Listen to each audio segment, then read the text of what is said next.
Solar ইউজারদের মধ্যে একটা competition সবসময় শোনা যায়, সেটা হচ্ছে আজকে আমার প্যানেল থেকে এত এম্পিয়ার পেলাম, আজকে আমার প্যানেল থেকে এত ওয়াট প্যানেল থেকে এতটুকু এম্পিয়ার পেলাম, হয়তো আমার প্যানেল ঠিকভাবে কাজ করতেছে না। মূলত দিন শেষে আপনি সর্বোচ্চ কত এম্পিয়ার পেয়েছেন সেটা বড় কথা নয়, কারণ আপনি টোটালি প্যানেল থেকে কত এম্পিয়ার পেয়েছেন সেটাই হচ্ছে মুখ্য বিষয়।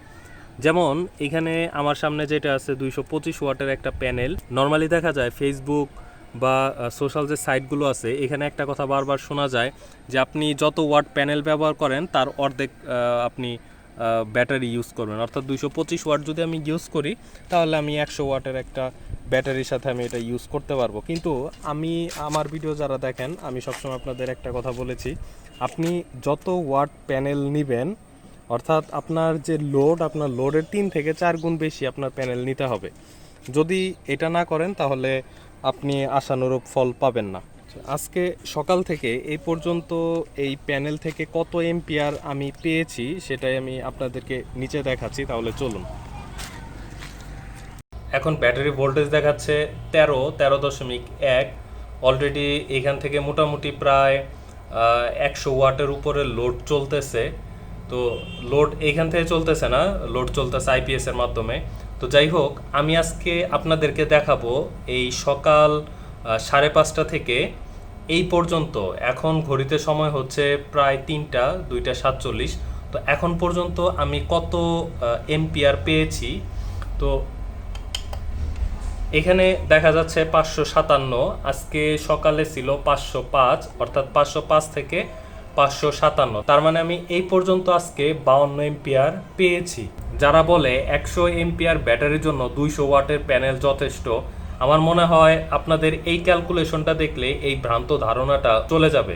কারণ আপনি 200 ওয়াটের প্যানেল দিয়ে কোনোভাবে 100 এম্পিয়ারের ব্যাটারি ফুল চার্জ করতেই পারবেন না।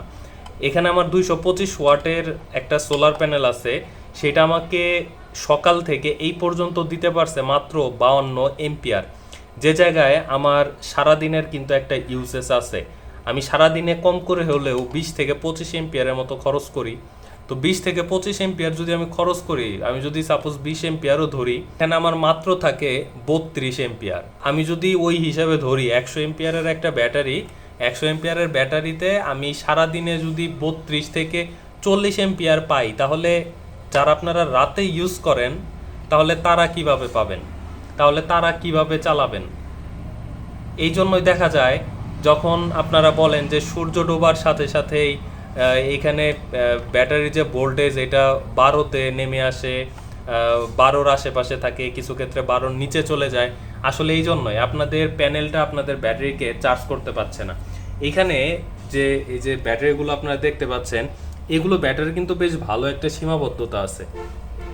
যেমন এইটা 45 এম্পিয়ারের ব্যাটারি, এই ব্যাটারিটার স্ট্যান্ডার্ড চার্জিং লিমিট হচ্ছে 4.5 এম্পিয়ার।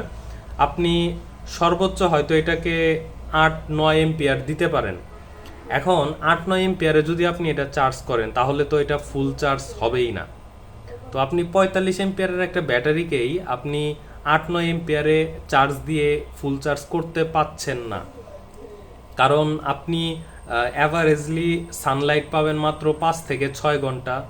তো 5-6 ঘন্টা আপনি যে সানলাইট পাবেন, ওই আলোতে আপনার ব্যাটারিতে যতটুকু চার্জ ঢুকবে আপনি দিনের বেলা আরও ইউজ করবেন। তো সব মিলিয়ে আসলে আপনি 45 এম্পিয়ারের একটা ব্যাটারি ফুল চার্জ করতে পারবেন না। আর অন্যদিকে আপনি যদি 100 এম্পিয়ারের ব্যাটারি ইউজ করেন, সেটাও কিন্তু আপনি কোনোভাবে ফুল চার্জ করতে পারবেন না। তো এই জন্য আপনাদের অবশ্যই ব্যাটারি ক্যাপাসিটিটা একটু বেশি নিতে হবে। আপনাদের হাতে রাখতে হবে যে আমি ব্যাটারির, সাপোজ আমি 150 এম্পিয়ারের একটা ব্যাটারি নিব, 150 এম্পিয়ারের ব্যাটারিতে আমি ইউজ করব এত এম্পিয়ার, বাকিটা আমার স্টক হিসেবে থাকবে। তো আপনারা যদি এইরকমভাবে ইউজ করতে পারেন তাহলে এটা আপনাদের জন্য অনেক বেনিফিটেড হবে এবং ব্যাটারির উপর প্রেশারও কম পড়বে। আর অন্যদিকে হচ্ছে যদি আপনারা লিথিয়াম ব্যাটারি নিতে পারেন সেটা হচ্ছে সব থেকে বেস্ট, কারণ লিথিয়াম ব্যাটারিগুলো একটা 100 এম্পিয়ারের লিথিয়াম ব্যাটারিকে আপনি 40-50 এম্পিয়ারেও চার্জ দিতে পারবেন, সেটা গ্রহণ করতে পারে। কিন্তু আপনি 100 এম্পিয়ারের একটা লিড অ্যাসিড ব্যাটারিকে কোনোভাবেই 20-30-40 এম্পিয়ারে চার্জ দিতে পারবেন না।